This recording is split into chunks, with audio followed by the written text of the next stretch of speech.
దాంట్లో ఎటువంటి అతిశయోక్తి లేదు. మీరు మీ చల్లని దీవెనలు, మీ మనసు, మీ వెన్నలాంటి మనసు అంటే సాధ్యం ఎవరికి సాధ్యం కాదన్న. ఎవరిస్తారు? ఒక 10,000 ఇల్లు కడతారు, లేకపోతే 1,00,000 ఇల్లు కడతారు.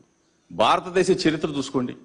భారతదేశ చరిత్రలో ఏ రాష్ట్రంలో అయినా సరే 31 లక్షల మంది అక్క చెల్లెమ్మలకి ఇళ్ల స్థలాలు ఇచ్చి 22 లక్షల ఇళ్ల నిర్మాణాలు శరవేగంగా జరుగుతూ ఇప్పటికే 9 లక్షల ఇళ్ల నిర్మాణం జరిగి అక్క చెల్లెమ్మలు పిల్ల పాపలతో వెళ్ళి జయహో జగనన్న అని చెప్పేసి సంతోషంగా వాళ్ళు ముచ్చట పడుతూ మీ పేరు, మీ అడ్రస్ అంటే గుండెల్లో చిరస్థాయిగా నిలుపుకున్నారంటే మీకు అంటే ఆ దేవుడు మీకు ఇచ్చిన ఆ మహానీయుడు డాక్టర్ వైఎస్ రాజశేఖర గారు ఇచ్చిన ఒక వరం ఈ రాష్ట్ర ప్రజలకి అని చెప్పేసి మిమ్మల్ని శాశ్వతంగా గుండెల్లో పెట్టుకుంటారు.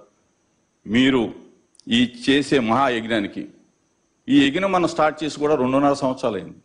ఎంతమంది మారీచులు అడ్డుపడినా సరే ఈ యజ్ఞం ఆగదు. మీరు ఏ విధంగా అయితే 31 లక్షల ఇళ్ల అంటే ఆ రోజు మరి పాదయాత్రలో చెప్పింది 25 లక్షలే అయినా సరే ఈ రోజున 31 లక్షల మందికి ఇళ్ల స్థలాలు ఇచ్చాం.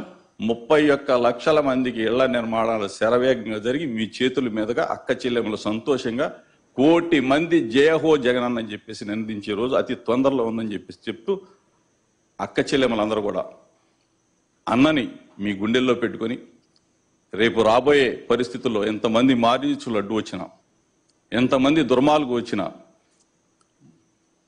జగనన్న మన సొంతం, జగనన్న మావాడు, జగనన్న మా